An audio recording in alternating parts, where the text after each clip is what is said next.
ఇప్పుడు sugar levels అనేవి పెరుగుతున్నాయి. లేదంటే షుగర్ లెవెల్స్ తగ్గుతున్నాయి. దాన్ని ఎట్లా గుర్తించాలంటారు? డయాబెటిక్స్‌లో మెయిన్ ఏంటంటే బాడీ బ్లడ్‌లో గ్లూకోజ్ ఉంటది. బట్ అది కణాలకు రీచ్ అవ్వదు. ఒక నార్మల్ పర్సన్‌కి కానీ, ఏదైనా ఒక డిసీజ్‌తో బాధపడే వాళ్ళకి కానీ, డైటీషియన్ అనేది ఎంత ఇంపార్టెంట్ అంటారు సార్? ఇప్పుడు మనం తినే ఫుడ్ మిస్టేక్స్ ఏంటో చెప్తాను. చాలా వరకు పేషెంట్స్ చాట్‌జీపీటీని అడిగి మెడికేషన్స్ అనేవి యూజ్ చేస్తున్నారు సార్. ఇవి ఎంతవరకు కరెక్ట్ అంటారు? పొట్టలో నొప్పి వచ్చింది. మనమైతే టచ్ చేసి అయితే చూడాలి కదా!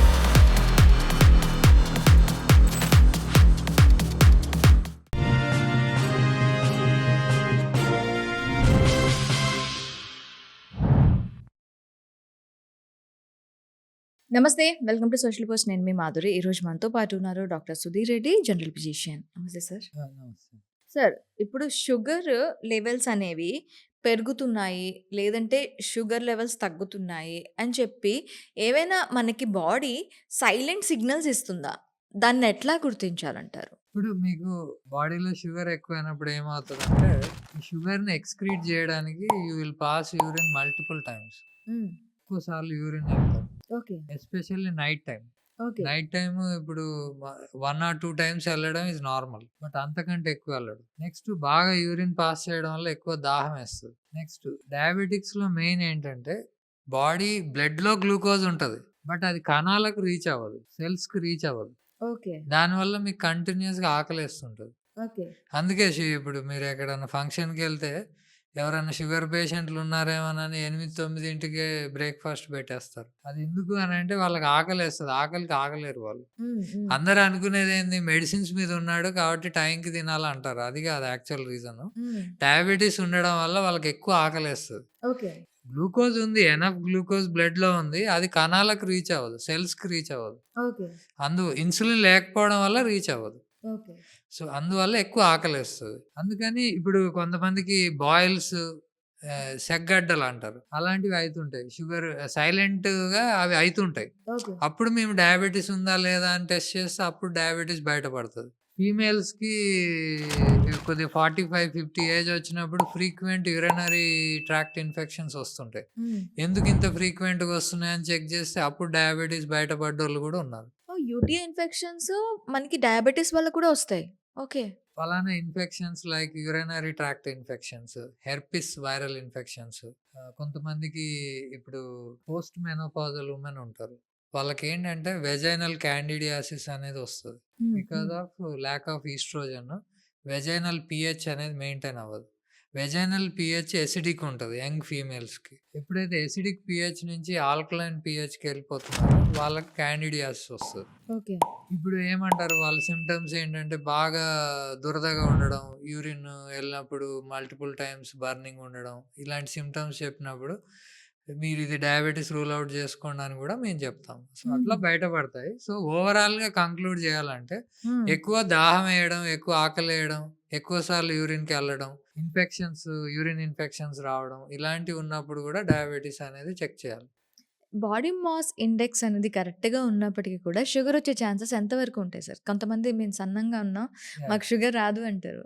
ఆ! అది ఎంతవరకు సో, జెన్యూన్? అంటే దీనికి నేనొక ఎగ్జాంపుల్ చెప్తాను. It's all depends on genetics. Okay. ఇప్పుడు ఇండియన్ ఫినోటైప్ ఏంటంటే మనుషులు చూస్తేందుకు సన్నగా ఉంటారు. కానీ పొట్టుంటుంది. ఓకే. అంటే చేతులు సన్నగుంటాయి, కాళ్ళు సన్నగుంటాయి. బట్ అబ్డామెన్, బెల్లీ వస్తది. అప్పుడు బిఎంఐ నార్మలే ఉంటది. హ్మ్. హ్మ్. బిఎంఐ ఫార్ములా ఏంటి? Weight by height in meter square. So, మీ వెయిట్ నార్మలే ఉంది. హైట్ అంటే ఎంత? హైట్ ఎంతుంటే దానికి ఎంత కావాలో అంతున్నారు. సో, హ్మ్. బిఎంఐ నార్మలే ఉంటది. కాకపోతే మీకు బాడీ ఫ్యాట్ అనేది ఉండాల్సిన ఏరియాలో అంటే ఎక్కడ ఉండాలో అక్కడ ఉండకుండా అడిషనల్ ఏరియాల్లో ఇప్పుడు పొట్ట దగ్గర ఎక్కువ చేరడము. హ్మ్. ఇది మెయిన్. అంటే ఫీమేల్స్‌కి, మేల్స్‌కి ఫ్యాట్ డిపాజిషన్‌లో డిఫరెన్స్ చెప్తాను.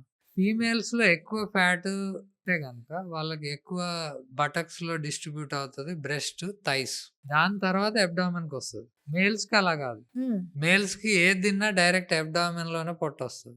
ఓకే. వీళ్ళ ఫ్యాట్ డిస్ట్రిబ్యూషన్ అనేది ఎక్కువ అబ్డామెన్‌లో ఉంటది. సో, అందుకని ఈ మీకు ఇప్పుడు ఇక్కడ పొట్ట వచ్చినా గాని వెయిట్ నార్మలే ఉంది. హైట్‌కి తగ్గట్టు వెయిట్ ఉన్నప్పుడు BMI నార్మల్ ఉంటది. అందుకని దీన్ని మేము ఎలా చెక్ చేస్తామంటే విసరల్ ఫ్యాట్ అంటాం. విసరల్ ఫ్యాట్ అంటే ఏంటంటే ఈ ఫ్యాట్ అనేది లివర్‌లో అక్యుములేట్ అవ్వడం, హార్ట్‌లో అక్యుములేట్ అవ్వడం, కిడ్నీస్‌లో, ప్యాంక్రియాస్‌లో ఈ అక్యుములేట్ అయిన ఏరియాస్ పైకి కనపడవు. ఓకే. అందుకని మనం విసరల్ ఫ్యాట్ చెక్ చేసుకోవాలి. ఓకే. అంటే మన బాడీ ఫ్యాట్‌లో లీన్ బాడీ మాస్ అని ఉంటది. What is lean body mass అంటే మీది కనిపించే ఏదైతే బాడీలో మజిల్ ఎంత, ఫ్యాట్ ఎంత హుహు. దీనికి సెపరేట్ టెస్ట్ ఉంటుంది సార్? ఉంటది. ఓకే. యాహ్! సో, దాన్ని బాడీ కాంపోజిషన్ టెస్టింగ్ అంటాం. సో, దాంట్లో మనకు మీ మజిల్ మాస్ ఎంతుంది. ఇప్పుడు నా చేతిలో మజిల్ ఎంతుంది, ఫ్యాట్ ఎంతుందనేది చెప్తది. ఓకే. దాన్ని బట్టి మీ లీన్ బాడీ మాస్ తెలిసిపోతది. Lean body mass is nothing but muscle. Okay. ఆ మసిల్ కంటెంట్ తక్కువుంది అనంటే మీకు ఆబ్వియస్‌గా మీరు వెయిట్ నార్మల్ ఉన్నా గానీ, మీలో ఫ్యాట్ ఎక్కువున్నట్టు. ఓకే. సో, అలా కూడా చెక్ చేసుకోవచ్చు. ముఖ్యంగా షుగర్ వ్యాధిగ్రస్తులు చేసే తప్పులేంటంటారు? డాక్టర్ కన్సల్టేషన్‌కొస్తాం. కన్సల్టేషన్‌కొచ్చినప్పుడు any doctor is more into medications. Hmm. Direct medications మీదకి మేము వెళ్ళిపోతాం. హ్మ్. కానీ అది ఎప్పుడు వెళ్ళిపోవాల్సొస్తదంటే, పేషెంట్ వినే స్టేజ్‌లో లేనప్పుడు. నేను అంటే 2, 3 టైప్ ఆఫ్ పేషెంట్స్ చెప్తాను. ఒక టైప్ ఆఫ్ పేషెంట్ కొద్దిగా బీపీ 130/80 రాగానే అమ్మో! నాకేదో వచ్చిందని భయపడే ఒక కేటగిరీ. ఓకే. Hit category. నేను ఏది ఫాలో గాను. I'm very lazy person. నాకు ఏదొచ్చినా నేను మందులు వాడతా. కళ్ళు మూసుకొని టాబ్లెట్ యేసుకుంటే అయిపోద్ది. ఇయన్నీ నేను ఫాలో అవ్వడం నా వల్ల గాదు. ఉన్నన్ని రోజులు ఉంటాం. తర్వాత పోతాం. Okay. This is another category. మధ్యలో కేటగిరీ ఏంటంటే కొద్దిగా అంటే ఎంతో కొంత ఫాలో అవుతారు. కానీ ఫుల్‌గా ఫాలో కాలేరు. ఇర్రెగ్యులర్. ఇర్రెగ్యులర్ ఉంటారు. ఓకే. అంటే వాళ్ళ బిజీ లైఫ్ స్టైల్ వల్ల ఫాలో కాలేను అంటారు. హ్మ్. హ్మ్. ఈ 3 కేటగరీస్‌కి బట్టి ట్రీట్మెంట్ అనేది డిఫరెంట్‌గా ఉంటది. This is what. ఓకే. ఇప్పుడు చిన్నదానికి భయపడేటానికి ఏం చెప్తాం? అరే బాబు ఇది అంత ఎక్కువేం లేదు. నువ్వు ఈ పలానా చేంజెస్ చేసుకుంటే మీరు మంచిగా రెక్టిఫై అవుతారంట. అయినా గానీ ఫ్రీక్వెంట్‌గా చెక్ చేసుకుంటూ ఉంటాడు. అప్పుడు తనని సాటిస్ఫై చేయడానికన్నా మెడిసిన్స్ ఇవ్వాల్సొస్తది కదా! ఓకే. అంటే తొందరగా సాటిస్ఫాక్షన్ కోసం మెడిసిన్స్ యూజ్ చేస్తారా సార్? అంటే ఇప్పుడు ప్లాసిబో అనే ఎఫెక్ట్ ఉంటది. ఓకే. ఇప్పుడు ఏ ప్రాబ్లమ్ లేనోడికి ఒక మల్టీవిటమిన్ రాసిస్తాం. ఆహా! అదేసుకొని మంచిగా అయిపోయింది అనుకుంటాడు. ఓకే.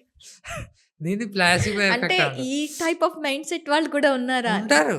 ఓకే. ఉంటారు. అంతే ఇప్పుడు నా ఔట్ పేషెంట్‌లో నా ఎదురుంగా కూర్చుంటే 5 నిమిషాలు మాట్లాడితే మనకు అర్థమైపోతది. ఓహ్! ఈయనకి ఎట్లా చెప్తే వింటాడు. అసలు ఏం చెప్తే వినడు.